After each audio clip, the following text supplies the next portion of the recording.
আপনাদেরকে কোনো দলের কথা বলছি না, আমি আল্লাহর কোরআনের কথা বলছি। হোক সে যে কোনো দল, যে কোনো দল, যে কোনো দল, তারা কোরআন দিয়ে দেশ চালাবে, কোরআন দিয়ে সংসদ চালাবে, কোরআন দিয়ে জেলা চালাবে, কোরআন দিয়ে বিভাগ চালাবে, কোরআন দিয়ে শিক্ষা মন্ত্রণালয় চালাবে, কোরআন দিয়ে সাংস্কৃতিক মন্ত্রণালয় চালাবে, ব্যক্তি, পরিবার, সমাজ, রাষ্ট্র কোরআন দিয়ে চলবে। আমরা সবাই তাদের পিছনে আছি, সে যে দলই হোক না কেন। যদি সে কোরআন দিয়ে দেশ চালায়, সংসদ চালায়, মানব জাতিকে চালায়, সেই দলের সাথে আমাদের কোনো দুশ্মনী নাই।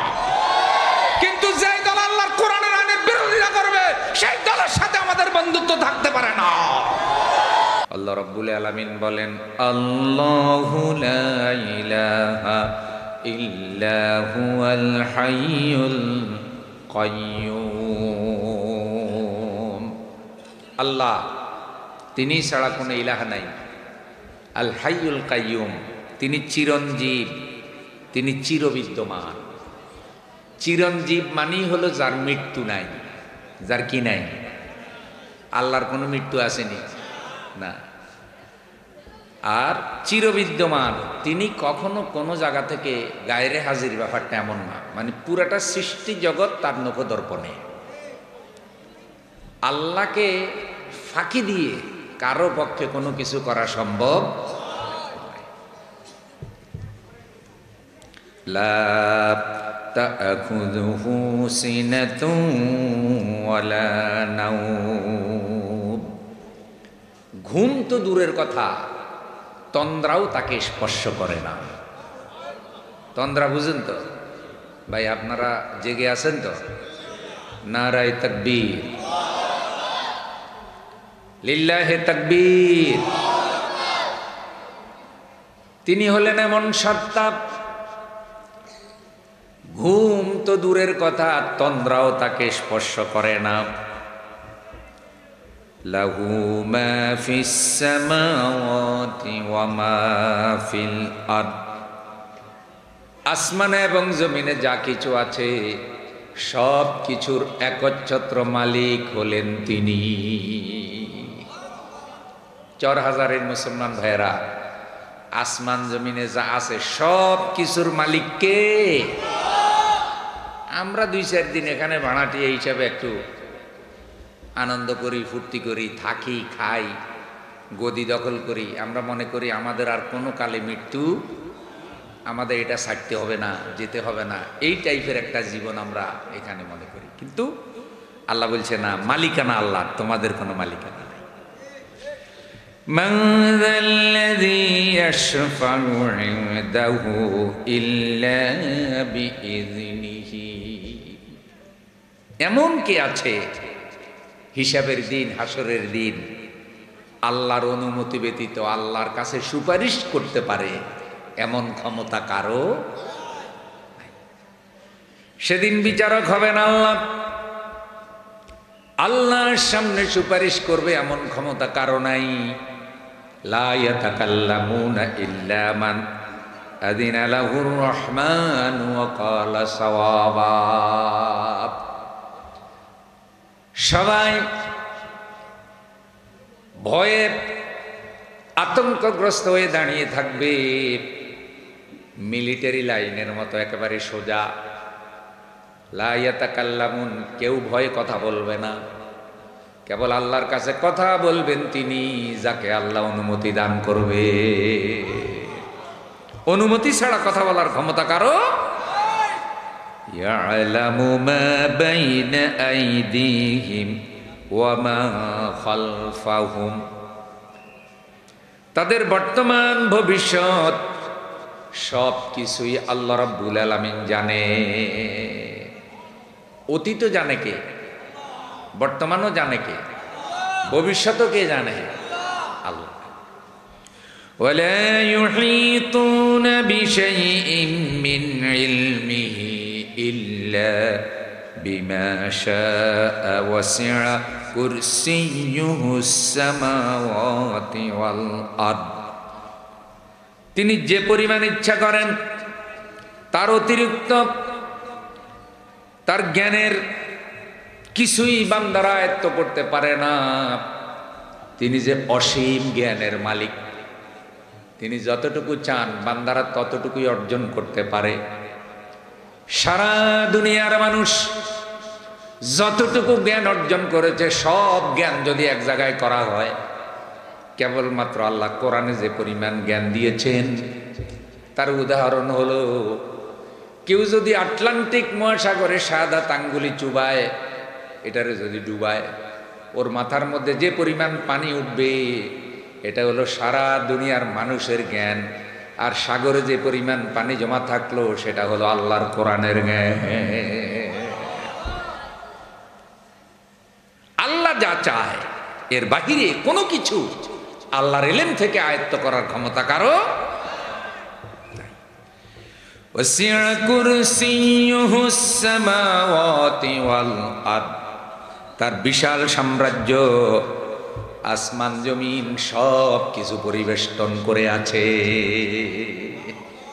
তার বিশাল সাম্রাজ্য আসমান জমিন সব কিছু পরিবেষ্টন করে আছে। ওয়ালা ইয়াউদুহু হিফযুহুমা ওয়া হুয়াল আলিয়্যুল আযীম। এ বিশাল সাম্রাজ্য, গ্রহ নক্ষত্র তারকারাজি, চন্দ্র সূর্য, সাতবক আসমান জমিন, পাহাড় পর্বত, সাগর মহাসাগর, এসব কিছু হেফাজত করার কাজে আল্লাহর জাল্লা পরিমাণ কষ্ট হয় না। এসব কিছু পরিচালনা হেফাজত করার কাজে আল্লাহর কোনো কষ্ট। বিশ্বাস করেন, আমি যে মঞ্চে বসছি, জহুরের পরে আমি ঢাকা থেকে রওনা দিয়েছি, এখানে এসে বসলাম, খেলাম, তারপরে এসে বসলাম, এখনো বুক কাঁপে। অনেক সময় এক শব্দ বলতে চাই, আরেক শব্দ চলে আসে। আমাদের ক্লান্তি আছে না নাই? আপনারা বসে আছেন, আপনাদেরও তো ক্লান্তি আছে। আমার ভাইজান সোনাগাজী থেকে আসছি, বয়সে ক্লান্তি আছে না? কিন্তু মহাজগৎ সংরক্ষণ পরিচালনায় আল্লাহর কোনো ক্লান্তি নাই। ওয়া হুয়াল আলিয়্যুল আযীম, তিনি পরাক্রমশালী, তিনি হলেন অসীম শক্তির অধিকারী। এই আয়াতটার নাম হলো আয়াতুল কুরসি। কোরআনুল কারীমের সবচাইতে শ্রেষ্ঠ বিখ্যাত আয়াত। প্রিয় ভাইয়েরা আমার, উবাই ইবনে কাব রাদিয়াল্লাহু তাআলা আনহুকে রাসূল সাল্লাল্লাহু আলাইহি সাল্লাম কোনো একদিন প্রশ্ন করলেন, পবিত্র কোরআনের মধ্যে কোন আয়াতটি শ্রেষ্ঠ? কোন আয়াতটি শ্রেষ্ঠ? উবাই ইবনে কাব রাদিয়াল্লাহু তাআলা আনহু বললেন, আয়াতুল কুরসি আল্লাহর কোরআনের সবচাইতে শ্রেষ্ঠ আয়াত। এই আয়াতের একটি জিহ্বা, দুইটি ঠোঁট আছে যা আরশের খুঁটির সাথে জড়ানো অবস্থায় আছে, এবং পবিত্র অবস্থায় সেটা আরশের সাথে জড়িয়ে রাখা হয়েছে। এটি সে আয়াত। হযরতে আবু যর রাদিয়াল্লাহু তাআলা আনহু রাসূল সাল্লাল্লাহু আলাইহি সাল্লামের নিকট কোন এক সময় আসেন, বলেন, হে রাসূল সাল্লাল্লাহু আলাইহি সাল্লাম, আমার নিকট আল্লাহর কোরআনের শ্রেষ্ঠ আয়াত হলো আয়াতুল কুরসি। উবাই বিন কাব রাদিয়াল্লাহু তাআলা আনহুর আরেকটি বর্ণনা, তিনি বলেন, আমার নিকট খেজুর ভর্তি একটা থলি ছিল, থলির মধ্যে অনেক খেজুর, প্রতিদিন খালি খেজুর কমে। শুনতেছেন নি ভাই? প্রতিদিন খেজুর। আমি একদিন অপেক্ষা করতে থাকলাম, কিরি আমার এইসব খেজুর কেন কমতেছে? পাহারা দিতে গিয়ে দেখি যে একটা জিন এসে আমার খেজুর খেয়ে যায়, জিনে খেয়ে যায়। রাত্রিবেলা আমি তাকে জিজ্ঞাসা করলাম, কে তুমি? প্রতিদিন অনুমতি ছাড়া আমার খেজুর খেয়ে দাও, খেজুর কমে যায়, তুমি খাও। ওই জিন জবাব দেয়, আমি জানি উবাই ইবনে কাব, তুমি অনেক দানশীল, আমার পেটে ক্ষুধা আছে, তোমার ঘরে খেজুর আছে, আমি কষ্ট করে লাভ কি? তাই তো আমি আসে এসে খেজুরগুলো খাইয়া যাই, আমার ক্ষুধা মিটে, তোমার সওয়াব হয়। সুবহানাল্লাহ তো কইছেন, কিন্তু অনুমতি নিয়ে খাওয়া লাগবে না ভাই। এ যে অনুমতি ছাড়া খাইতেছে, আমি জানি তুমি দানশীল, তাই তোমার ঘরে খেজুর আছে, আমার পেটে কুদা আছে, তা আমি তোমার অনুমতি ছাড়াই খেজুর খাই, আমি খাইলে তো তোমার কি হয়? সওয়াব হয়। ভাই আমার কথা কি বোঝা যায়নি? সওয়াব হয়। তিনি বলছেন, তাই তুমি যে অনুমতি ছাড়া খাইতেছ, আমি তোমার দান করব কিনা, খাওয়াবো কিনা, এটাও তো ব্যাপার। তখন বলছে, তুমি আয়াতুল কুরসি পড়ে যদি ঘুমানোর আগে এখানে ফু দিয়ে রাখো, তাহলে আল্লাহ তোমার রেজেক হেফাজত করবে। আয়াতুল কুরসি অনেক ফজিলের কথা বিভিন্ন তাফসীরে আছে। দেখেন হযরত আব্দুল্লাহ ইবনে আব্বাস রাদিয়াল্লাহু তাআলা আনহু থেকে বর্ণিত, তিনি বলেন, যেই ব্যক্তি ফরজ নামাজের পরে আয়াতুল কুরসি পড়বে, আল্লাহ তাআলা তাকে দুনিয়ার 3টা সেরা নিয়ামত দান করবে। ফরজ নামাজের পরে যে আয়াতুল কুরসি পড়বে, আল্লাহ তাকে দুনিয়ার 3টা সেরা নিয়ামত দান করবে। 1 নম্বর কৃতজ্ঞ অন্তর, সে আল্লাহর নিয়ামত ভোগ করে, আল্লাহর জমিনে বসবাস করে। আলো বাতাস কার? অক্সিজেন কার? এই যে আল্লাহর আলো বাতাস ভোগ করে, আল্লাহর বিল দেওয়া লাগে না। সরাসরির ভাইয়েরা কারেন্টের বিল দেওয়া লাগেনি, সূর্যের আলোর বিল দেননি। আচ্ছা, কারেন্টের আলোর পাওয়ার বেশি না সূর্যের পাওয়ার বেশি? আচ্ছা, আপনারা বলেন, এই যে 1 বোতল পানি এখন বাজারে পাওয়া যায়, আধা লিটারের দাম কয় টাকা? আধা লিটার পানি কিনলেন 20 টাকা দিয়া, আল্লাহ যে রহমতের মিষ্টি দিয়া ভরে দেয়, আল্লাহরে দিলেন কয় টাকা? পিছন আল্লাহরা যারা চুপ করে আছে, তারা মনে হয় 210 টাকা আল্লাহরে দেয় কখন না। আচ্ছা, যারা বোতলে পানিটা ঢুকায়, তারা কি পানির মালিক নিয়ে? 2 ইঞ্চি একটা পাইপ মাটির ভিতরে ঢুকায়, ওখান থেকে পানি উঠায়, সেই পানি মেশিনে ফিল্টিং করে, তারপরে বোতলে ঢুকায়, তারপরে দাম দেয় 20 টাকা। নদীমাতৃক বাংলাদেশে পানি কিনা খাওয়া লাগবে, এটা 50 বছর আগে কেউ কল্পনাও করে নাই। ভাই, নদীর মধ্যে মুখ দিয়ে পানি খাইছেন এমন লোক এখানেও আছে। রেল স্টেশনে পানি বেচত কলসিতে করে, এই পানি পানি, একজনে 2-3 গ্লাস খাইয়া 4 আনা দেখ বা 8 আনা দেখ, ওতেই সে খুশি। এইভাবে বেচা হইতো পানি। এখন পানি একটা বিরাট ব্যবসা। এখন আপনারা বলেন, মাটির নিচে পানিটা জমা করে রেখেছেন কে? এসব আল্লাহর নিয়ামত ভোগ করার পর যারা ফরজ নামাজের পর আয়াতুল কুরসিটা পড়বে, আল্লাহ তাদের অন্তরে কৃতজ্ঞতা দান করবে। যারা আল্লাহর গোলাম, যারা আল্লাহর খায়, আল্লাহর পরে, তারপর আল্লাহর কোরআনের আইনের বিরোধিতা করে, এমন নিমক হারাম আছে না? না। আবু জেহেল, আবু লাহাবরা আল্লাহর আইনের বিরোধিতা করছে, ওদের ঈমান ছিল না। আর এখনকার যুগে যারা আল্লাহর আইনের বিরোধিতা করে, ওগুলা নিজেরা হাজী সাহেবও দাবি করে। এগুলা আসল হাজী না নষ্ট হাজী? আবু জেহেলও তো হাজী আছিল, জনাব আলহাজ আবু জেহেল মিয়া। এই যুগেও কিছু, সবার কথা বলি না, আলহামদুলিল্লাহ বেশিরভাগ হাজী সাহেবরা বরকতময় হোক, আল্লাহ তাদেরকে কবুল করুক। সবাই খারাপ না, কিন্তু কিছু কিছু খারাপ আছে না নাই? এরা খায় আল্লাহর পরে আল্লাহর, এরা আল্লাহর কাছে দোয়া করে ক্ষমতা চায় যে আল্লাহ আমারে ক্ষমতা দেন, জনগণের কয় আমাদেরকে দেন। কিন্তু যখনই আল্লাহ ক্ষমতা দেয়, তখন এরা আল্লাহর দুশ্মন হয়ে যায়। এরা নাচ গানের অনুষ্ঠানে বাধা দেয় না, নায়িকা গায়িকার সাথে এদের প্রীতি, কোরআনের আলেমদের সাথে এরা ফেরাউনের মতোই দুশ্মনী রাখে। তাহলে এদের অন্তর আল্লাহর কাছে কৃতজ্ঞ হয় না।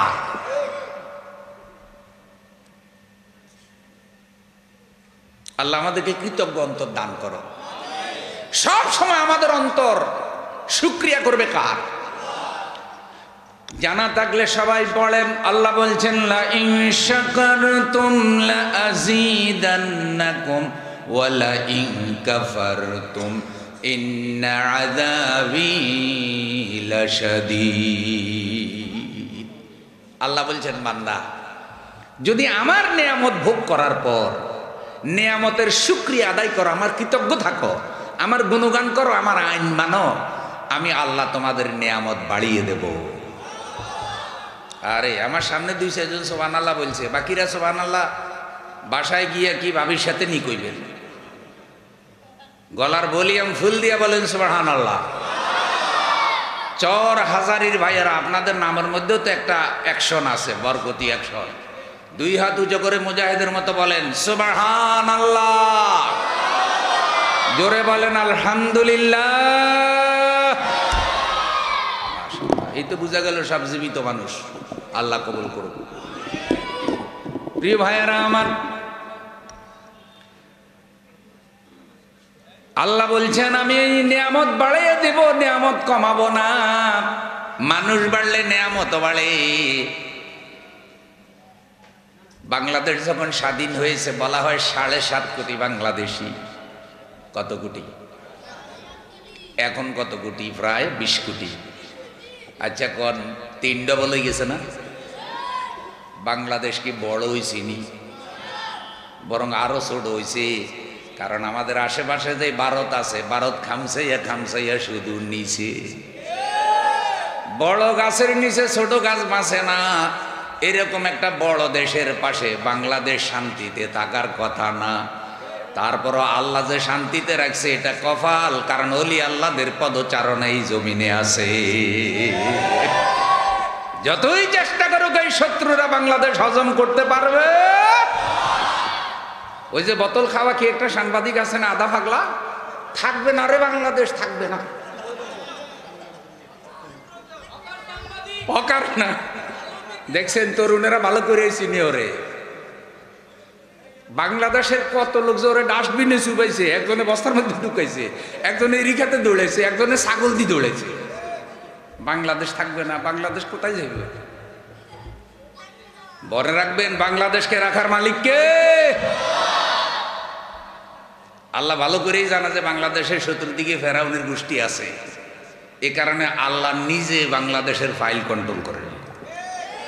হজম করার ক্ষমতা কারো হবে না। বলেন ইনশাআল্লাহ। আমাদের দায়িত্ব হলো হযরতে শাহজালাল, হযরতে শাহপরানের মতো বিশ্বনন্দিত মুফাসসিরে কোরআনের মতো সাহস নিয়ে ময়দানে টিকে থাকতে হবে। জমিন কারো কাছে ছেড়ে দেওয়া যাবে না। আপনি যখন ময়দানে থাকবেন আপনাকে সাহায্য করবে কে? কোন কাপুরুষকে আল্লাহ সাহায্য করে না। 2 নম্বর, ফরজ নামাজের পরে আয়াতুল কুরসি যারা পড়বে আল্লাহ রাব্বুল আলামিন তাদেরকে বন্ধু হিসেবে গ্রহণ করবে। আমরা বন্ধু হব কার? ভাইও, কাজী ইব্রাহিম সাহেব বাংলাদেশের একজন মজলুম আলেম। কাজী ইব্রাহিম সাহেব, আল্লাহ তাকে নেক হায়াত দান করুন। তার মতো মেধাবী আলেম বাংলাদেশে আছে, সংখ্যায় এরকম আলেম কম। কারণ বড় বড় আলেমরা দুনিয়া থেকে চলে গেলে তাদের মতো আলেম আর তৈরি হচ্ছে না। তো তিনি এক পর্যায়ে একটা স্লোগান দিয়ে বলল, বঙ্গবন্ধুর দিন শেষ, আল্লাহ বন্ধুর বাংলাদেশ। খারাপ দৃষ্টিতে নিয়ে না, আগে ভালো করে শুনেন। বঙ্গবন্ধুর দিন শেষ, আল্লাহ বন্ধুর। আচ্ছা, আপনারা কি বঙ্গবন্ধু হইতে চান না আল্লাহ বন্ধু হইতে চান? বঙ্গবন্ধু মানে আপনারা বাংলাদেশের বন্ধু। বঙ্গবন্ধু মানে কি একজনের উপাধি না। আপনারা সবাই কি বাংলাদেশের বন্ধু নন? কোথা কর না। আচ্ছা, এখানে দেশের শত্রু কেউ আছে কি? আপনার দ্বারা দেশের কোনো ক্ষতি হয়েছে কি? আপনি কি সন্ত্রাস করেননি? চাঁদাবাজি করেননি? আপনি কি রাস্তার টাকা চুরি করেননি? আপনি কি ঘুষ খাই বিচার করেননি? তাইলে তো আপনি দেশের ক্ষতি হয় এমন কিছু আপনি করেন না। তাইলে আপনি কি এই বাংলাদেশটা, বঙ্গ মানে বাংলাদেশ, আপনি কি দেশের বন্ধু না? কিন্তু তিনি বুঝাতে চাইলেন বঙ্গবন্ধু যারা হইছেন, যারা বাংলাকে বন্ধু বানাইছেন, যাকে বঙ্গবন্ধু বলতেছেন, হাসর মিজান ফুলসিরাতে তিনি বন্ধু হিসাবে আপনার কাছে থাকবে। থাকবেন কে? তাই বন্ধু হিসাবে আল্লাহরে বানান, আল্লাহকে ফ্রেন্ড বানান, আল্লাহকে বন্ধু বানান। আল্লাহ যার বন্ধু হবে দুনিয়াতে পরকালে কবরে হাসের মিজানে তার ভয় নাই। তাহলে বুঝছেন তো যে এইসব বন্ধুত্ব এগুলি দুনিয়াতেই শেষ। আর আসল বন্ধুত্ব কার কাছে? যারা আয়াতুল কুরসি পড়বে, আয়াতুল কুরসি ফরজ নামাজের পরে পড়বে, আল্লাহ তাদেরকে বন্ধু হিসেবে গ্রহণ করবে। 3 নম্বর নিয়ামত হলো একদিকে তারা মারা যাবে, আর একদিকে আল্লাহ তাদেরকে জান্নাতে নিয়ে যাবে। হাদিসে বলা হয়েছে যারা ফরজ নামাজের পরে আয়াতুল কুরসি পড়ে তাদের মধ্যে জান্নাতের মধ্যে ব্যবধান হলো শুধু মৃত্যু। তাদের মধ্যে জান্নাতের মধ্যে ব্যবধান কি? মৃত্যু আসেনিও ভাই, মানুষ মরেনি। খালি বুড়া মরে না, তরুণও মরে, মা মরে না, ছেলেও মরে। জন্মের সিরিয়াল আছে বন্ধু, মরণের কোনো সিরিয়াল নাই। আল্লাহর কাছে ফরিয়াদ করেন, আল্লাহ যখন তুমি আমাদেরকে দুনিয়া থেকে ডাক দিবে, আল্লাহ ইমানদার না বানাইয়া মরণ দিও না। মান কানা আউয়ালু কালামিহি লা ইলাহা ইল্লাল্লাহ ওয়া আখিরু কালামিহি লা ইলাহা ইল্লাল্লাহ দাখালাল জান্নাহ। আমাদের কলিজার রসুল, আমাদের মায়ার রসুল, দয়ার রসুল বলেন, যেই ব্যক্তির জীবনের প্রথম কালেমা হবে লা ইলাহা ইল্লাল্লাহ, সন্তান জন্মগ্রহণ করার পরে আজান একামত দেয়নি। ছেলে হইলেও দিতে হয়, মেয়ে হইলেও দিতে হয়। আজান একামত দিয়া তার কানে লা ইলাহা ইল্লাল্লাহর আওয়াজ পৌঁছায় দিলেন। আবার মানুষ যখন মরে যায়, মৃত্যুর সময় তার মাথার নিকটে তলকিন করলেন লা ইলাহা ইল্লাল্লাহ। এই ইল্লাল্লাহর উপরে, ইমানের উপরে যদি কালেমার উপরে তার মৃত্যু হয়, তাওহীদের উপরে, আল্লাহর রসুল বলছে আল্লাহ তার জান্নাত দিয়ে দেবে। জীবনের প্রথম কালেমা লা ইলাহা ইল্লাল্লাহ, এটার আরেকটা ব্যাখ্যা আছে ভাই। নাতিয়ে যখন আস্তে আস্তে কথা কয় 1.5 বছর 2 বছরে, তখন কি এই সন্তানের জন্য আদর যত্ন কম লাগে না বেশি লাগে? দাদারে ডাকে দা দা দা, মামারে ডাকে মা মা মা, বাবাকে ডাকে বা বা বা। দাদারে ডাকলে দাদা খুশি, মারে ডাকলে মা খুশি, নানারে ডাকলে নানাও কি চকলেট দেয়, চকলেট কোলে করে চুমা দেয়। বাচ্চা যখন আদো আদো করে কথা বলতে শিখে, আমার রসুল বলছে দাদা মামা, খালা খালু, নানা নানি, সবাই আগে বাচ্চাকে শিখাও লা ইলাহা ইল্লাল্লাহ। মান কানা আউয়ালু কালামিহি লা ইলাহা দাখালাল জান্নাহ। আল্লাহ তুমি আমাদেরকে এরকম জান্নাতে মৃত্যু দান করো। একটু জোরে জোরে বলেন আমিন। আরেক বর্ণনায় পুরো আয়াতুল কুরসিকে কোরআনুল কারীমের 4 ভাগের 1 ভাগ বলা হয়েছে। আর বলা হয়েছে আয়াতুল কুরসি এমন একটা আয়াত যেটা আল্লাহর আরশের ভান্ডার থেকে বের হয়ে এসেছে। সুবহানাল্লাহ। এবারে আসেন, উদ্বোধনীতে যে হাদিস পড়েছি, কি বহন করে হাদিস, কি মেসেজ আছে আয়াতুল কুরসির ভিতরে? 1 নাম্বার হলো আয়াতুল কুরসির শিক্ষা হলো আসমান জমিন কুল কায়নাত পরিচালনা করা, শাসন করা, একাকে টিকায় রাখার জন্য যত এলেম, যত জ্ঞান, যত দক্ষতা দরকার, সব একটি সত্তার আছে, তিনি হলেন আল্লাহ। এই পুরা জগৎ কন্ট্রোল করার ক্ষমতা, পরিচালনা করার ক্ষমতা, টিকায় রাখার ক্ষমতা একমাত্র কেবলমাত্র কার? এটা আয়াতুল কুরসির মধ্যে আছে। আল্লাহ রাব্বুল আলামিন বলেন, ওয়া হুয়াল্লাযী ফিস সামাই ইলাহু ওয়া ফিল আরদি ইলাহু ওয়া হুয়াল হাকীমুল আলীম। সূরা যুখরুফ 84 নম্বর আয়াত। আল্লাহ বলছেন তিনি এমন এক সত্তা যিনি আসমানেও ইলাহ, জমিনেও ইলাহ, তিনি হাকিম, তিনি আলিম, তিনি মহাজ্ঞানী। জমিনেও ইলাকে, আসমানেও ইলাকে, হাকিমকে, মহাজ্ঞানীকে। লা ইলাহা, নারায়ে তাকবীর। হযরতে আবু যর রাদিয়াল্লাহু তাআলা আনহু থেকে হাদিস বর্ণিত, তিনি বলেন, মা মিন আবদিন ক্বালা লা ইলাহা ইল্লাল্লাহ সুম্মা মাতা আলা যালিকা ইল্লা দাখালাল জান্নাহ। এই পৃথিবীতে এমন কোনো মানুষ নাই যে আল্লাহকে ইলাহ বলে স্বীকার করবে এবং ইলাহ বলে স্বীকার করার পর ওর উপরে তার মৃত্যু হবে ওই কালেমার উপরে, সে জান্নাতে যাবে। একটা মানুষের জান্নাত থেকে দূরে থাকবে না যদি সে আল্লাহকে ইলাহ মেনে, আল্লাহর আইন মেনে পৃথিবীতে বসবাস করতে পারে এবং আল্লাহর আইনের উপরে যদি তার মৃত্যু হয়, এই লোকটা জান্নাতে যাবে, কোনো সন্দেহ নাই। বাইয়ে জান্নাত বানাইছে কেউ? আচ্ছা, এখন তো রংবাজি মস্তানি মিছিল করে জান্নাত দখল করা যাইব নাকি? যে আমরা সরাসরি থেকে মিছিলে রওনা হয়েছি, হে আল্লাহ জান্নাত খুলি দাও, না হয় দরজা ভাঙ্গে ডুববো। পিছনের বাইরে ধারণা কি এরকম মিছিল টিছিল করে যাওয়া যাইব নি? তো দিবেন কে? তাহলে আল্লাহ যে তরিকায় জান্নাত দিবে সেই তরিকায় আমাদের আমল করার দরকার আছে না নাই? আয়াতুল কুরসির ভিতরে আরেকটা মেসেজ হলো এরকম, আল্লাহ এক, আল্লাহ একক, আল্লাহর কোন শরীক।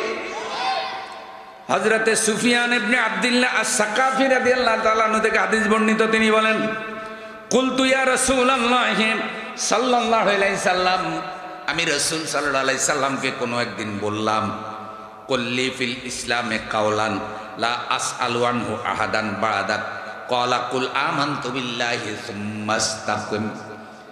হে রাসূল, ইসলামের মধ্যে এমন একটা বিষয় আপনি আমাকে বলেন যে বিষয়টা আমি আপনাকেই প্রশ্ন করেছি, আপনার পরে যেন আর কাউকে প্রশ্ন করা না লাগে, আমার জন্য যেন যথেষ্ট হয়ে যায়। রসুলকে যেটা, রসুলের কাছে যেটা আপনি জানতে চাইবেন, রসুল যেটা বলবে এরপরে আরো উত্তম ভাবে আর কেউ কি বলতে পারবে? রসুল বললেন, কুল আমানতু বিল্লাহ সুম্মা ইসতাকিম, তুমি বলো আমি আল্লাহর উপর ঈমান আনলাম, এরপরে ঈমানের উপরে ইস্তেকামত থাকো। তুমি বলো যে আমি আল্লাহর উপর ঈমান আনলাম, এরপরে ঈমান থেকে তুমি নড়বে না, নড়বে না, নড়বে না। সুবহানাল্লাহ। তাহলে এই ঈমান, এই তাওহীদ তোমাকে জান্নাতে নিয়ে যাবে, যে তাওহীদের পরিচয় আল্লাহ তাআলা আয়াতুল কুরসির ভিতরে দিয়েছেন।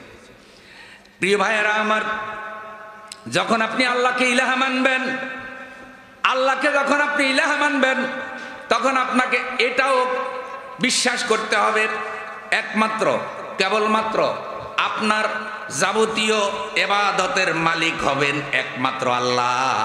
আল্লাহ ছাড়া আর কারো জন্য আপনি ইবাদত করতে পারবেন না।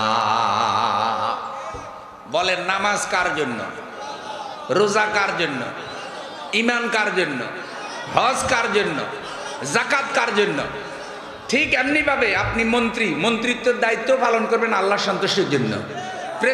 প্রেসিডেন্ট হিসাবে দেশের দায়িত্ব পালন করবেন আল্লাহর সন্তুষ্টির জন্য। চেয়ারম্যান হিসাবে দেশের দায়িত্ব পালন করবেন, ইউনিয়নের দায়িত্ব পালন করবেন আল্লাহর সন্তুষ্টির জন্য। মেম্বার হিসাবে ওয়ার্ডের দায়িত্ব পালন করবেন আল্লাহর সন্তুষ্টির জন্য। কারণ কোরআন হাদিস অনুযায়ী নামাজ পড়লে আবাদত, চেয়ারম্যানি করলে আবাদত, মেম্বারি করলে আবাদত, মন্ত্রিত্ব করলে আবাদত, প্রেসিডেন্টগিরি করলে আবাদত। এক কথায় জন্ম থেকে মৃত্যু পর্যন্ত, রান্নাঘর থেকে সংসদ পর্যন্ত সব আল্লাহর কোরআন অনুযায়ী চালানোর নাম হলো আল্লাহর ইবাদত করা। ভাই, তাইলে ইবাদত কি শুধু নামাজ রোজা না? ইবাদত হলো জীবনের সব কাজ আল্লাহর আইন অনুযায়ী করা। তাইলে এবার বলেন, নামাজ পড়া কার আইন? সবাইকে বলতে হবে, নামাজ পড়া কি হুজুরের আইন না আল্লাহর আইন? ইমামের আইন না আল্লাহর আইন? প্রেসিডেন্টের আইন না আল্লাহর আইন? আচ্ছা, এই যে রোজা রাখি, এটা কার আইন? আল্লাহ যদি না বলতো রাত্র 3টা বাজে উঠি কেউ খাইতেন নি। এই এলাকার চেয়ারম্যানে যদি বলতো যে আমি আমার ইউনিয়নে আইন জারি করছি, সবাই রাত 3টা বাজে খাইতে হবে, লোকেরা আন্দোলন শুরু করতে পারে, 3টা বাজে আমরা ঘুমাবো আর 2টা বাজে খাবো, চেয়ারম্যানের দৌড়া। কিন্তু এখন কি লোকেরা আন্দোলন করে না, খুশি হইয়া খায়? একজন আরেকজনকে জাগিয়ে দেয় বরকতি খাবার সেহরি, কারণ আল্লাহর সন্তোষের জন্য খায়। এইভাবে আল্লাহ যেটা যেভাবে করার জন্য বলেছেন সেটা সেভাবে করার নাম ইবাদত। আমরা এই কথাগুলি এ কারণে বলি বন্ধু, সংসদেও আল্লাহর আইন থাকতে হবে, শিক্ষা মন্ত্রণালয়ে আল্লাহর আইন থাকতে হবে, বিচার বিভাগে আল্লাহর আইন থাকতে হবে, সংস্কৃতিতে আল্লাহর আইন থাকতে হবে, মসজিদে আল্লাহর আইন থাকতে হবে, ইউনিয়নে আল্লাহর আইন থাকতে হবে। যেই দেশে কোরআন থাকবে, কোরআনের আইন থাকবে না, সেই দেশের মানুষ কখনো পরিপূর্ণ আল্লাহর ইবাদত করতে পারে না। ভাই, হালাল খাওয়াটা কি ইবাদতের পূর্ব শর্ত না? হারাম খাইলে ইবাদত কবুল হইব নি? এখন হালাল যদি খাইতে হয় তাহলে সুদ বন্ধ করা লাগবে, ঘুষ বন্ধ করা লাগবে। আপনারা কোন তো বাংলাদেশে সুদ আসেনি, ঘুষ আসেনি, মদের ব্যবসা আসেনি, সন্ত্রাস আসেনি, চাঁদাবাজি আসেনি? চাঁদাবাজির টাকা হালাল না হারাম? মদের ব্যবসার টাকা, ঘুষের টাকা, সুদের টাকা। ঘুষের টাকায় বন্ধু হজ করে আসছে ঘুষখোরাজি, সুদের টাকায় হজ করে আসছে সুদি হাজি। কতক্ষণ তো সুদি হাজি জান্নাতি না জাহান্নামী? ঘুষখোর হাজি জান্নাতি না জাহান্নামী? এখন আপনি যেই সমাজে, আমিও সেই সমাজে, সমাজ থেকে সুদও যায় না, ঘুষও যায় না, হুজুরেরা ওয়াজ করে। আমার আগেও বড় বড় হুজুর ওয়াজ করে দুনিয়া থেকে চলে গেছে, এই হুজুর এখন আর দুনিয়ায় নাই। তো হুজুর মরে গেছে, সুদ ঘুষ যায় না, কেন যায় না? যে জমিনে আল্লাহর আইন প্রতিষ্ঠিত থাকে না, সেই জিনিস, সেই জমিনে শুধু ওয়াজের মাধ্যমে সুদ ঘুষ পাপাচার মরে না। আপনারা কি চান যে সুদ মরিয়া যাক? সুদের উপরে ঠাড়া ফুলুক, এটা চাননি? কথা কন। ঘুষের উপরে ঠাড়া ফুলুক, সন্ত্রাসের ক্যান্সারে ধরুক, দখলবাজি সাদাবাজির উপরে ঠাডা ফুলুক, চাননি? তাহলে আইন লাগবে কার? আইনটা কোথায় আছে? যারা এইসব কাজ করে তাদেরকে যদি কোরআন দিয়ে বুঝানো যায়, কোরআন জানানো যায়, কোরআন শিখানো যায়, তাদেরকে যদি বলা হয় বাইরে সন্ত্রাস সাদা তুমি কার জন্য করতেছ, ভালো করে শুনেন সরহাজারির ভাইয়ারা, নিজের বুঝ পাগলেও বুঝে। মানুষ বলে যাতে মাতাল তালে ঠিক, কয় না? ধরেন আপনি চাঁদাবাজি করে 1 কোটি টাকার মালিক হয়েছেন, এ 1 কোটি টাকা হারাম। এখন আপনার 4টা ছেলে মেয়ে, আপনি মরে যাওয়ার পর 1 কোটি টাকার মালিক 4 জন হয়ে গেছে, একজনে 25 লাখ করে, 4-25 1 কোটি। কথা বল না? আপনি বানাইছেন চাঁদা দিয়া, এখন আপনি কবরে চলে গেছেন। হাদিস বলে কি, আপনি মরে যাওয়ার সাথে সাথে আপনার মিরাজ শেষ, আপনার আর মালিকানা। এখন মালিক হয়ে গেছে ছেলে মেয়ে।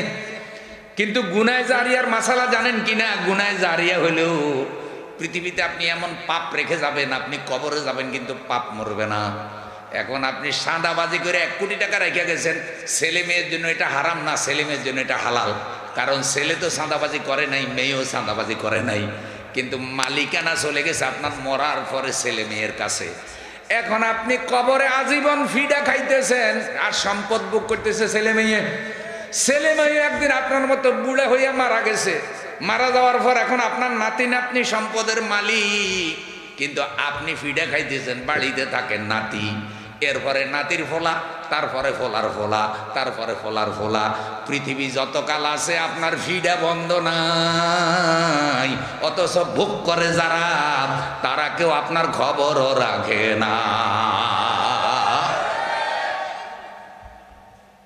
ভাই ওয়াজ বুঝা যায়নি তো বুঝাই দেওয়ার দায়িত্ব আমাদের। হেদায়েতের মালিককে। কেন আপনি যে চাঁদাবাজি করিয়া বিল্ডিং রেখে গেছেন, জায়গা রেখে গেছেন, দোকান রেখে গেছেন, মার্কেট রেখে গেছেন, কয়দিন পরে আপনি মরে গেছেন। মরার পরে এটার মালিক ছেলে হইলো, নাতি হইলো, হে ভর বংশ হইলো, আর 10 পুরুষ পরে আপনার নামও আর কেউ উচ্চারণ। বিশ্বাস করেন এখন বড় দোয়া করলে দাদা পর্যন্ত করে, দাদার পরে আর অনেকের নামে দিদার ভাই কেউ লয় নিও, দাদার বাপের নাম কেউ করতে পারে না। আপনি যদি কন যে আপনার দাদির মায়ের নানি হলে কি নাম, কেউ করতে পারবে, কেউ করতে পারবে। এইসব কেউ রাখে না, রাখা সম্ভব না। তো এটা বলার অর্থ হইলে এই জন্য সন্ত্রাস চাঁদাবাজি করে কোনো লাভ। আপনি পৃথিবীতে অবৈধ টাকা রেখে যাবেন আর পরকালে আপনি মেরে খাইবেন, আপনার মারতে বন্ধ হবে না ভাই। আল্লাহ আমাদেরকে বুঝার তৌফিক দাও। তাহলে একমাত্র ইবাদত হবে কার জন্য?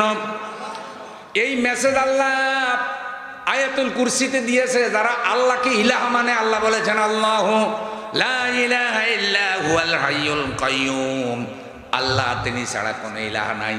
তিনি যদি ইলাহ হয়, আপনি জীবনের সকল ক্ষেত্রে বিধিবিধান মানবেন আল্লাহর, ইবাদত করবেন আল্লাহর। এই কথাটাই আমরা প্রতিদিন বলি। সবাই পড়েন ইয়্যাকা না'বুদু ওয়া ইয়্যাকা নাস্তাঈন। হে আল্লাহ, তোমারই ইবাদত করি, তোমার কাছেই সাহায্য চাই। আমাদেরকে বিপদ মুসিবতে একমাত্র সাহায্য করতে পারেন কে? আয়াতুল কুরসি আপনার কাছে আরো মেসেজ দিল, যদি আপনি আল্লাহর আইন মানেন, আল্লাহর জন্য ইবাদত করেন, জীবনের কোন ক্ষেত্রে আপনি তাগুতের আইন মানতে পারবেন?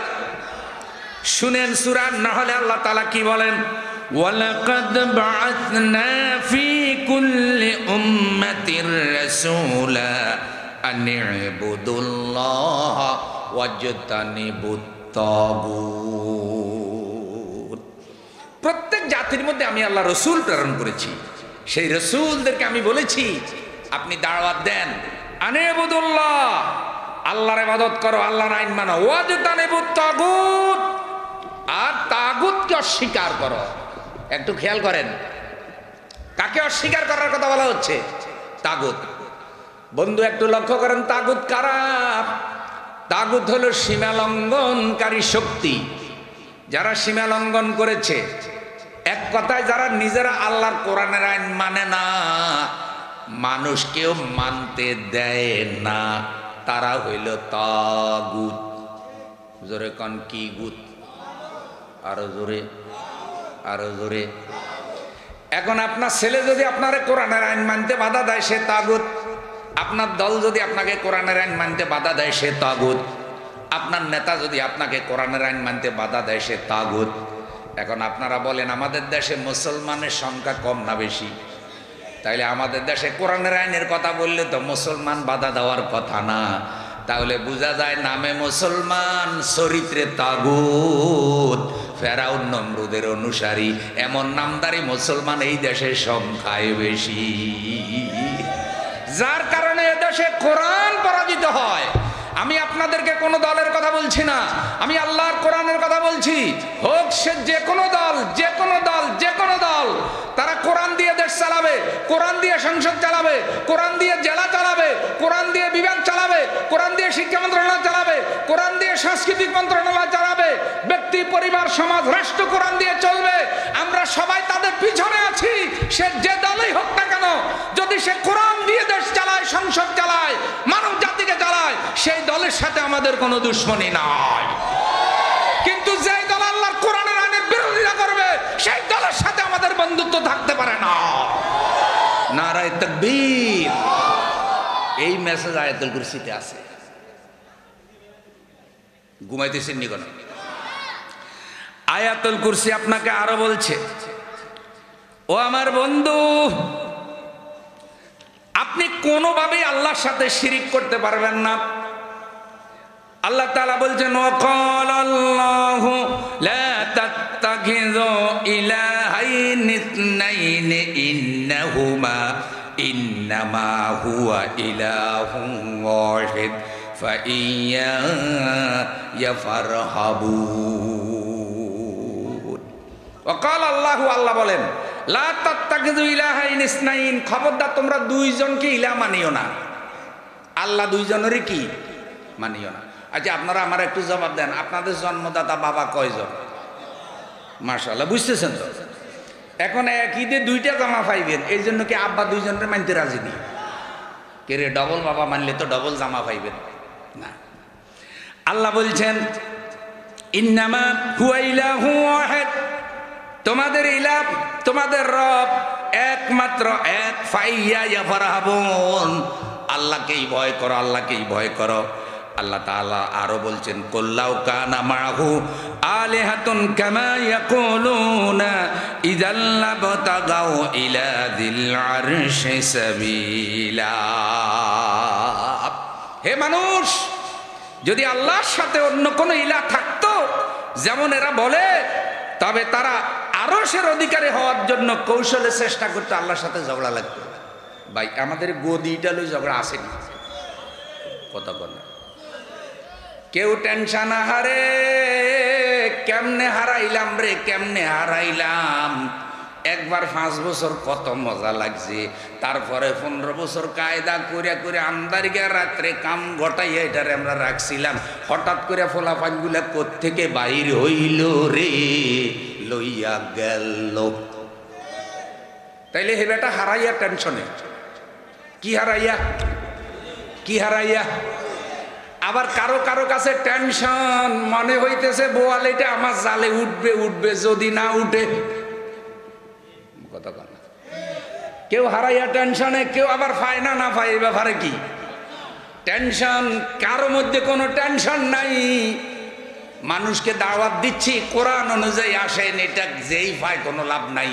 যদি কোরআন অনুযায়ী এটারে না চালায় যেই পায় কোনো লাভ নাই। লেখা রাখেন লেখা রাখেন, যদি কোরআন অনুযায়ী না চালায় মানুষের আইন দিয়ে গদি যদি চালায় যেই হোক না কেন এই জমিনে শান্তি আনতে পারবে না। কোরআনের আইন দিয়ে চালাইতে হলে একটা আদর্শবান কোরআন কেন্দ্রিক বাহিনী তৈরি করা লাগবে। কোরআনের চরিত্রে চরিত্রবান, কোরআনের আদর্শে আদর্শবান এই মানুষগুলো যদি প্রশাসনের বিভিন্ন জায়গায় যায় তাহলে এরা ঘুষ খাবে না, সুদ খাবে না, সন্ত্রাস করবে না, ফাইল ঠেকাইয়া টাকা আদায় করবে না, রাস্তার কাজে চুরি করবে না। দেখবেন যে রাস্তার ডালায় যাওয়ার কথা 10 বছর, সেটা 10 বছরে যাবে, 6 বছরে বড় বড় গাতা হবে না। কারণ এই যে জিনিসগুলো ধ্বংস হয় কিসের কারণে? চুরি চামারির কারণে। 2 নম্বর মাল দেয়, ঠিক মতো ডালাই দেয় না, কোন রকম ল্যাব লাগাইয়া টাকা উঠে যায়। একটা মাদ্রাসার নামে বাজেট হয়েছে বন্ধু 6 লক্ষ টাকা শুধু রঙের জন্য। এখন যারা কমিটি আছে তারা প্রিন্সিপালের কয় কি কয় আগে সাইন করেন। কয় কি সাইন করবো? কয় 6 লাখ টাকা পাইছেন। টাকা তো পাইনি, সাইন করবো কেন? কয় না আমরা কাজ মাছ করে দিবনি। কয় তাকে আপনারা রং করেন তারপরে আমি সাইন করবো, আগে সাইন নিচে জরুরত। সাইন নিয়ে 1 লক্ষ টাকা গিয়ে রং সুনা কিনা গর্ত মর্ত যা যেখানে আসে সেখানে সব উপরে রং টং লাগাই ফিনিশিং করে ছবি উঠাই ভিডিও করে অফিসে জমা দিয়ে কয় কাম শেষ। আসলে খরচ হয়েছে 1 লাখ, বাকি 5 লাখ কোথায়? সেটা উদ্বোধনের দিন আমার সোনার বাংলা আমি তোমায় ভালোবাসি। বাবা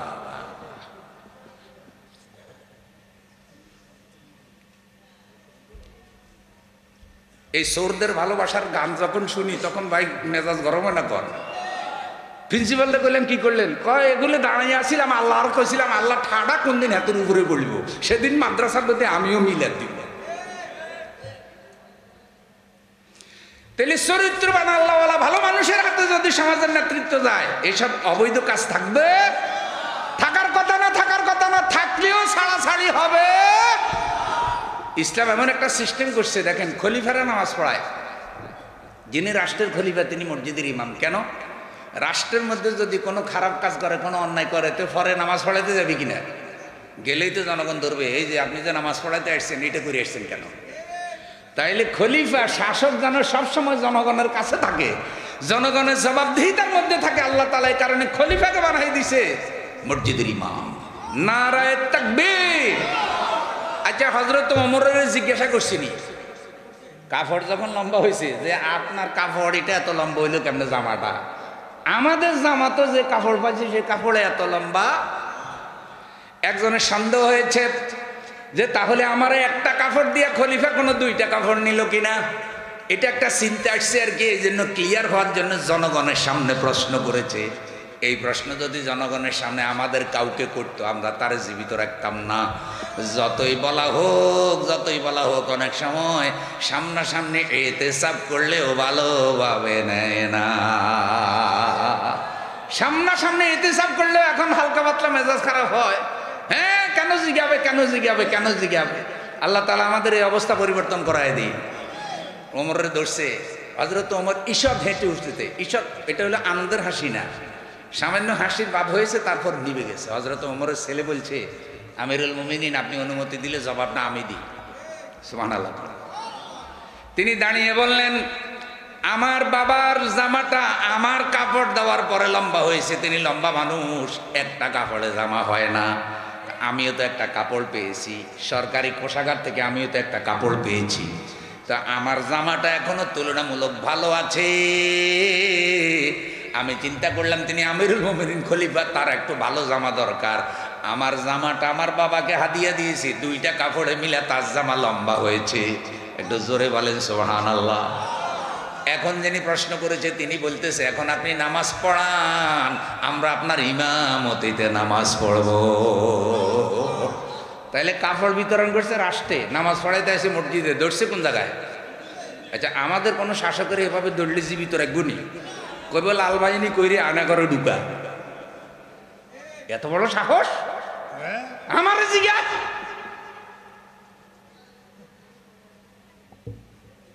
তাইলে আইন লাগবে কার? আর আল্লাহর আইন কোথায় আছে? জোরে বলেন কোথায় আছে? জীবনে এমন কোন দিক বিভাগ নাই যে আল্লাহ কোরআনে বলে নাই। ভালো করে শুনে সরাদারি ভাইয়েরা, আমরা শুধু গতানুগতিক ওয়াজ করি না, আর আমরা সবাইকে খুশিও করতে পারি না। সবাইকে খুশি করার আমরা কোনো প্রয়োজনও মনে করি না। আল্লাহর রসুল তার আফন চাচা আবুল আবকে খুশি করতে পারে নাই। নূহ আলাইহিস সালাম তার জন্মদাতা ছেলেটারে রাজি করাইতে পারে নাই।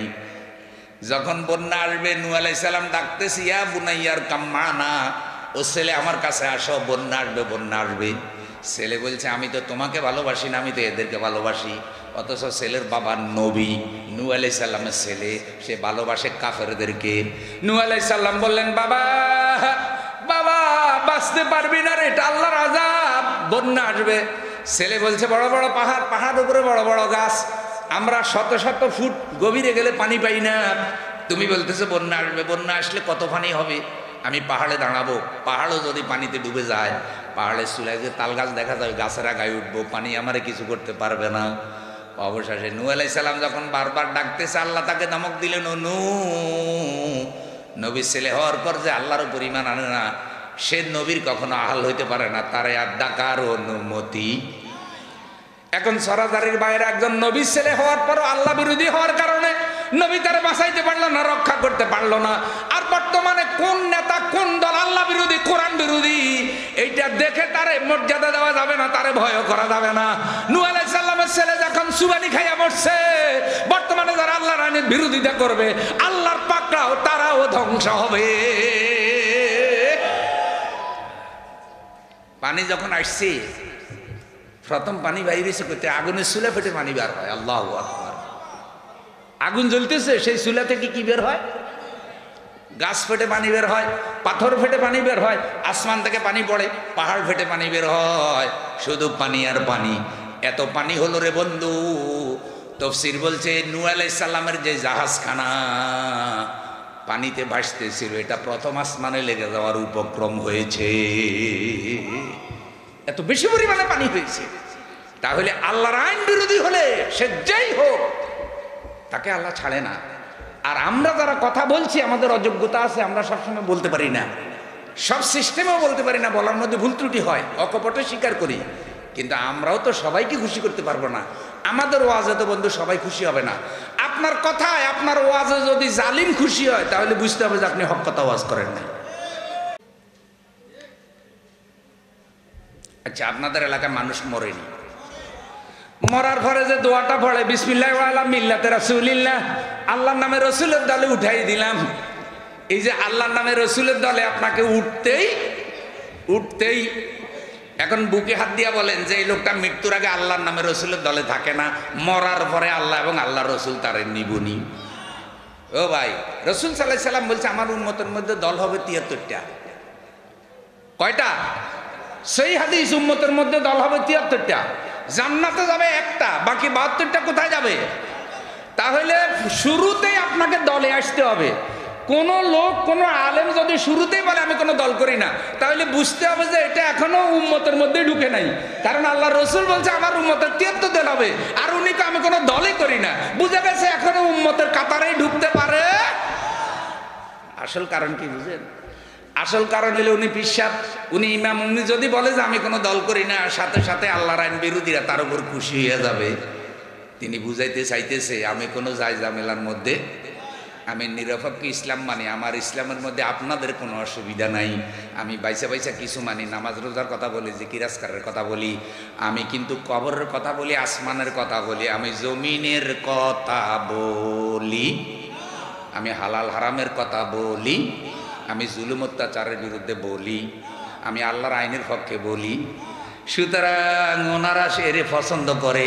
এখন আপনি বলেন এই লোকটা যদি মারা যায়, আপনি যদি বলেন বিসমিল্লাহ আলা মিল্লাতে রাসূলিল্লাহ, আল্লাহর নামে রসুলের দালে উঠে দিলাম, মরা লাশিটা আল্লাহর রসুল নেবেনি। মরাইটা নিয়ে কি লাভ? এর আগে একবার উদাহরণ দিছি, দেশে বাঙ্গারিওয়ালা কটকটিওয়ালা আসে, আইসা কয় কি কটকটি নেন, বিনিময়ে বাঙ্গারি লোহা দেন, পুরান ব্যাটারি দেন, পুরান মোবাইল দেন, পুরান সিলভার দেন, টিন দেন। কয়নি? আপনি যদি যাইকেন কটকটিওয়ালা ভাই, পুরান ব্যাটারিও নাই, সিলভারও নাই, পুরান লোহাও নাই, আমার আব্বা মরে গেছে, আমার আব্বার লাশটা আছে, আমার আব্বার লাশ নিয়ে আমার একটু কটকটি দিয়ে অথবা 1 কেজি আলু দিয়ে দিব নিও। তাইলে যে লাশিটা দিয়ে 1 কেজি আলুও পাওয়া যায় না, সেই লাশ মারা যাওয়ার পরে সাজাইয়া গোজাইয়া কয় বিসমিল্লাহ আলা আল্লাহর নামে রসুলের দলে দিয়ে দিলাম। মরার পরে যদি আল্লাহর নামে রসুলের দলে যেতে হয়, মরার আগেও আল্লাহর নামে রসুলের দলে আসার দরকার আছে না নাই? চর হাজারির ভাইয়েরা, পৃথিবীতে দল করতে হবে কাট্টা, হিজবুল্লাহ হিজবুল্লাহ, হিজবুল শয়তান না। কারা কারা হিজবুল্লাহর মধ্যে আছি? আল্লাহরে 2 হাত উঠে দেখাই, নারায়ে তাকবীর, নারায়ে তাকবীর। বলেন আল্লাহ আমাদেরকে হিজবুল্লাহর মধ্যে কবুল করো। এখন নামাজে ঢুকে হিজবুল্লাহ, নামাজ থেকে বাইরে হিজবুল শয়তান, হজে গেলে হিজবুল্লাহ, হজ থেকে ফিরে আসে হিজবুল শয়তান, হিজবু ফেরাউন। তাইলে এটা চরিত্র কি ঠিক আছে না নষ্ট? হ্যাঁ, এরকম হইলে আল্লাহর কাছে সফলতা পাওয়া যাবে। তাইলে আল্লাহ কয়জন? লা ইলাহা লা ইলাহা। আল্লাহ রাব্বুল আলামিন আরো বলেন, শুনো বান্দা, যদি পৃথিবীতে আরো আল্লাহ থাকতো, 2 আল্লাহর ঝগড়ায় পৃথিবী ধ্বংস হয়ে যেত। যেইভাবে বিভিন্ন দলের ধ্বংস, মানে কার্যক্রমে অবস্থা খুব খারাপ। সবাইকে আমরা জনগণের সেবা করতে চাই, মা কয়নি? কিন্তু জনগণের সেবা কি পরিমাণ হইতেছে? ফাড়ায় ভুতায় ঘষাঘষি মরিচের।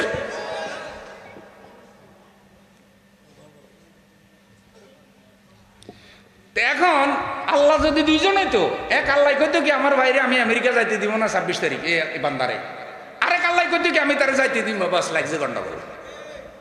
এই জন্য আল্লাহর কুদরতে, অস্তিত্বে, সিফতে, ইবাদতে, আইনে কোন শরীক। সবাই পড়েন আল্লাহু লা ইলাহা ইল্লা হুয়াল হাইয়ুল কাইয়্যুম। আচ্ছা, আমরা কি পরকালে আল্লাহর সাথে দেখা করতে চাই? জান্নাতের সেরা নিয়ামত আল্লাহর দিদার। আল্লাহ তাআলা বলছেন, ফামান কানা ইয়ারজু লিকা রাব্বিহি ফালইআমাল আমালান সালিহান ওয়া লা ইউশরিক বিইবাদাতি রাব্বিহি আহাদা। যারা আল্লাহর সাথে দেখা করতে চায়, তারা যেন একমাত্র কেবলমাত্র আল্লাহর ইবাদত করে, আল্লাহর ইবাদত করে, আল্লাহর ইবাদতে অন্য কাউকে শরীক না করে। যারা ইবাদতে শরীক করে তারা আল্লাহরে দেখবে না। প্রিয় ভাইরা আমার, আয়াতুল কুরসির ভিতরে আরো মেসেজ আল্লাহ রাব্বুল আলামিন আমাদেরকে দিয়ে দিলেন যে আল্লাহ যা ওয়াদা করেন, আল্লাহর ওয়াদা সত্য। আল্লাহর ওয়াদা কখনো বর খেলা হয়? ভাই, দুনিয়াতে বহু নেতারা বহুত ওয়াদা দেয়, ওয়াদা এগুলা মনে রাখেনি না ভুলে যায়? ভুলে যায়, সব কথা মনে থাকে না। আল্লাহ তাআলা বলেন, আমি ওয়াদা দিই। সূরা ইব্রাহিম 47 নম্বর আয়াত, ফালা তাহসাবান্নাল্লাহা মুখলিফা ওয়াদিহি রুসুলাহু ইন্নাল্লাহা আজিজুন যুনতিকাম। হে নবী, কখনো আল্লাহ তাআলা তার ওয়াদা বরখেলাপ করে না। নবীদেরকে আল্লাহ যে ওয়াদা দিয়েছেন, সেই ওয়াদা কখনো আল্লাহ বরখেলাপ করেন না। অবশ্যই আল্লাহ মহাপরাক্রমশালী, আল্লাহ প্রতিশোধ গ্রহণকারী। যারা আল্লাহর সাথে গাদ্দারি করে, আল্লাহর হুকুমের বিরোধিতা করে, আল্লাহ তাদের থেকে প্রতিশোধ নেয়। আল্লাহ তাআলা আরো বলেন সূরা আন-নূরে আল্লাহর ওয়াদা সম্পর্কে আল্লাহ বলেন, ওয়াদাল্লাহুল্লাযীনা আমানু মিনকুম ওয়া আমিলুস সালিহাতি লা ইস্তাখলিফান্নাহুম ফিল আরদ কামা ইস্তাখলাফাল্লাযীনা মিন ক্বাবলিহিম ইমানদারদের সাথে আল্লাহ ওয়াদা করেছেন যে তারা যদি ঈমান আনে, নেক আমল করে, আমি আল্লাহ অবশ্যই তাদেরকে জমিনের খেলাফত দান করব। সুবহানাল্লাহ। যেভাবে আমি আল্লাহ তাদের পূর্ববর্তীদেরকে দিয়েছি, তাহলে আমরা যদি ঈমান আনতে পারি, নেক আমল করতে পারি, আল্লাহর পছন্দ নিয়ে বান্দা হতে পারি, আর সেই রাস্তায় যদি আমরা চেষ্টা করি, আল্লাহ আমাদেরকে খেলাফত দিবে কি দিবে না? এই সরাজারের ভাইয়েরা আবার এটা মনে করিয়েন না যে হুজুর আল্লাহ তো ওয়াদা করছে খেলাফত দিবে, আমাদের আর চেষ্টার দরকার কি? আচ্ছা এখন তো আল্লাহ তো বলছে যে আল্লাহ রিজিকের মালিক, রিজিক দেবে, তো রিজিকের জন্য চেষ্টা করা লাগবে কি লাগবে না? আমার চেষ্টা আছে, চেষ্টা ছাড়া রিজিক পাবে? তো আল্লাহর এই খেলাফতের যে ওয়াদা আল্লাহ করছে, এর মানে এটা না যে আপনি খেলাফত প্রতিষ্ঠার কোনো কাজ করবেন না, আল্লাহর আইন প্রতিষ্ঠার কোনো কাজ করবেন না। আপনি বলবেন যে আল্লাহ আপনার আইন আপনি প্রতিষ্ঠিত করে দেন, আমার কোনো ঝামেলার মধ্যে নিয়েন না। বিষয়টা এমন না। আপনাকে চেষ্টা করতে হবে, পরিশ্রম করতে হবে, যেভাবে নবীরা করেছেন, যেভাবে সাহাবীরা করেছেন। যারা বিরোধিতা করার করবে, যারা হেদায়েত হওয়ার হবে, আর এই কাজে আল্লাহর রহমত সাহায্য আসবে। আল্লাহ যখন দেখবে এই চেষ্টার উপরে আপনার যোগ্যতা হয়েছে, আপনি ঈমান এনেছেন, আমলে সালেহ করছেন, আর এই চেষ্টাটা বরকত হয়েছে, তখনই আল্লাহ বলছে আমি তোমাদের চেষ্টাকে বিজয় দান করব। কিন্তু চেষ্টা বন্ধ করা যাবে? আল্লাহ তাআলা পুরোটা পরিচয় আল্লাহ বিস্তারিত দিয়েছেন বান্দা হিসাবে। আল্লাহ সম্পর্কে আমাদের খুব অল্প এলেম, আমি শেষ করে দিচ্ছি বন্ধু। আল্লাহ শব্দটি আলেহা থেকে এসেছে, আলিফ লাম হা, আলেহা। আলেহা শব্দের এক অর্থ হইল ক্লান্ত হওয়া, হয়রান হওয়া। আলেহা থেকে আল্লাহ শব্দ এসেছে। আলেহা শব্দের এক অর্থ ক্লান্ত হওয়া, হয়রান হওয়া। আল্লাহ হলো এমন সত্তা, আল্লাহ হলো এমন শক্তির অধিকারী সত্তা, যার সম্পর্কে আপনি চিন্তা করবেন হায়াত শেষ হয়ে যাবে। আল্লাহর ক্ষমতা, আল্লাহর কুদরত সম্পর্কে আপনি চিন্তা করে শেষ করতে পারবেন না। আহা, এমন অসীম ক্ষমতা, এমন অসীম কুদরত। আল্লাহ সম্পর্কে যত ভাববেন, যত চিন্তা করবেন, দিল হয়রান হয়ে যাবে, আপনি চিন্তা করে শেষ করতে পারবেন না।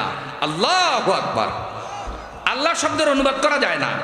বাংলাদেশের সংবিধান থেকে আল্লাহর উপরে আস্থা ও বিশ্বাস উঠিয়ে দেওয়া হয়েছে। এক সময় আল্লাহর উপরে আস্থা ও বিশ্বাস সংবিধানে ছিল, যেটা মরহুম প্রেসিডেন্ট জিয়াউর রহমান সাহেব এটা আল্লাহর উপরে আস্থা ও বিশ্বাস করে সংস্থাপন করেছিলেন। এরশাদের আমলে হয়েছিল রাষ্ট্রীয় ধর্ম ইসলাম। শুধু রাষ্ট্রীয় ধর্ম ইসলাম আর আল্লাহর উপরে আস্থা ও বিশ্বাস, এই কথাটুকু সংবিধানে থাকলেই হবে না, বরং পুরা সংবিধানটাই হতে হবে কি অনুযায়ী? তাহলেই তো মুসলমানদের, শুধু মুসলমানদের জন্য নয়, সব মানুষের কল্যাণ হবে। সব মানুষের কল্যাণের কথা কোরআনে আছে। এতটুকু এক শ্রেণীর লোকেরা সইতে পারে নাই, তারা এখান থেকে উঠাই দিছে। রাষ্ট্রীয় ধর্ম ইসলামের বিরুদ্ধে ষড়যন্ত্র আছে না নাই? এগুলো বলছে। বন্ধুরা আমার মনে রাখবেন, আল্লাহ কোনো এক দলের নয়, আল্লাহ শুধু মুসলমানদের জন্য নয়। আল্লাহর পৃথিবীতে মুসলিম অমুসলিম সবাই বাস করে। আল্লাহর রিজিক থেকে সবাই আহার করে, আল্লাহর দেওয়া অক্সিজেন থেকে সবাই নিঃশ্বাস নেয়। আপনি সবার কাছে দাওয়াত দিবেন, তাহলে আল্লাহ এমন সত্তা যিনি সকলের থাকার, খাবার সব কিছুর ব্যবস্থা করেছেন। আলিহা শব্দের আরেক অর্থ হলো আশ্রয় চাওয়া, আশ্রয় পাওয়া। যেমন বলা হয় আলিহার রাজুলু ইয়ালাহু আই ইদা ফারাগা মিন আমরিন নাজালা বিহি ফাকাহু গায়রুহু ফালাহু গায়রুহু। কোন দুঃখ কষ্টের পরে লোকটি ভীত সন্ত্রস্ত হয়েছে, অতঃপর কেউ তাকে আশ্রয় দিয়েছে। যেমন বিপদ মুসিবতে যার কাছে আশ্রয় পাওয়া যায় তিনি কে? এমন একটা সময় আছে যখন মা বাবা দরজা বন্ধ করে দেয়, মা ত্যায্য করে দেয়, বাবা ত্যায্য করে দেয়। এই ত্যায্য পুত্রটাও যদি আল্লাহর কাছে আশ্রয় চায়, আল্লাহ তাকে আশ্রয় দেয়। তওবা করে যদি ফিরে আসে, আল্লাহ তাকে আশ্রয় দেয়। দুনিয়ার সব দরজা যদি বন্ধ হয়ে যায়, আল্লাহর দরজা বন্ধ হয় না। আল্লাহ বলেন আলাম ইয়াজিদিকা ইয়াতীমান ফাআওয়া। হে রাসূল, আমি আল্লাহকে আপনাকে এতিম অবস্থায় পাই নাই, আমি আপনাকে আশ্রয় দিয়েছি। বন্ধুরা আমার, আল্লাহ তাআলার পরিচয় সংক্রান্ত আরো কথা আছে। যেমন লাহা ইয়ালিহু, লিহান থেকে আল্লাহ শব্দ এসেছে। লাহা ইয়ালিহু, লিহান শব্দের অর্থ হইল অদৃশ্য হয়ে যাওয়া, যাকে দেখা যায় না। দেখেন আল্লাহর সৃষ্টি জগৎ দেখা যায়, কিন্তু আল্লাহকে দেখা, সব দেখা যায় সৃষ্টি, আল্লাহর দেখা যায় না। কিন্তু একদিন আল্লাহকে সবাই দেখবে, এটা জান্নাতের সেরা নেয়ামত। তাইলে লাহা ইয়ালিহু, লিহান থেকে আল্লাহ এসেছে। আল্লাহ এমন সত্তা যাকে দেখা যায় না। দেখেন আল্লাহ বলেন ইন্নাল্লাহা লা তুদরিকুহুল আবসার ওয়া হুয়া ইউদরিকুল আবসার ওয়া হুয়াল লাতীফুল খাবীর। দুনিয়ার কোন চোখ আল্লাহকে ইদরাক করে না, আল্লাহ কিন্তু সবাইকে দেখে। পানির নিচে কে কি করে আল্লাহ দেখেনি? জঙ্গলে কে একা একে কি করে আল্লাহ দেখেনি? অন্ধকারে কি করে আল্লাহ দেখেনি? সবাইকে ফাঁকি দেওয়া যায়, সবাইকে গায়রে হাজির রাখা যায়, অদৃশ্য রাখা যায়, একমাত্র কেবলমাত্র আল্লাহকে অদৃশ্য রেখে বান্দা কিছুই করতে পারে না। এসব ক্ষমতা আল্লাহ তাআলার আছে। আল্লাহ এই কথাটা আয়াতুল কুরসির শুরুতে বলেছেন, আল্লাহু লা ইলাহা ইল্লা হুয়াল হাইয়ুল কাইয়্যুম। এরপরে আরো মেসেজ আছে ভাই। আল্লাহর জাতি নাম হলো আল্লাহ, কিন্তু আল্লাহর আরো সেফতি নাম ৯৯টা আছে না নাই? এই সেই নামগুলোর আলাদা আলাদা পরিচয় আছে। আমরা তো আল্লাহ সম্পর্কে এখনো ভালোভাবে জানি না। আচ্ছা বলেন তো, আল্লাহ আর ভগবান কি এক নিয়ে? ঘুমাই গেছেন নাকি? বৃহস্ত জান্নাত আর স্বর্গ কি এক নিয়ে? সালাম আর নমস্কার কি এক নিয়ে? গড আর আল্লাহ কি এক না? গড আর আল্লাহ এক না কইলা? গড আর আল্লাহ এক না। আল্লাহ আল্লাহই, আল্লাহর সাথে অন্য কারো তুলনা চলে। সকল নসি আয়াতুল কুরসির মধ্যে আছে। এবার আমি আপনাদের অনুরোধ করি, বাসায় গিয়ে পড়বেন, তাফহিমুল কোরআন থেকে পড়বেন, জিলালিল কোরআন থেকে পড়বেন, তাফসির ইবনে কাসির থেকে পড়বেন, মারিফুল কোরআন থেকে পড়বেন। পড়তে কোনো আপত্তি, যেখান থেকে আয়াতুল কুরসি পড়বেন আপনি কিছু মেসেজ পাবেন। আমরা তো পড়ালেখা ছেড়ে দিয়েছি, আর বক্তৃতার ময়দানও এখন হাবিজাবি হয় বেশি। কোরআন কেন্দ্রিক একাডেমি আলোচনা হয় না। আর একাডেমিক আলোচনা হইলে অনেক শ্রোতা থাকেও, রংডং দেখতে যায়, নাচানাচি দেখতে যায়, হাতে তালি দেখতে যায়, আসেন বসেন কুদেন উঠেন পড়েন, সঙ্গীত নাচ গান ইত্যাদি দেখার জন্য যায় বিভিন্ন মাহফিলে। আল্লাহ তাআলা চরহাজারিকে এই অবস্থা থেকে হেফাজত করুন।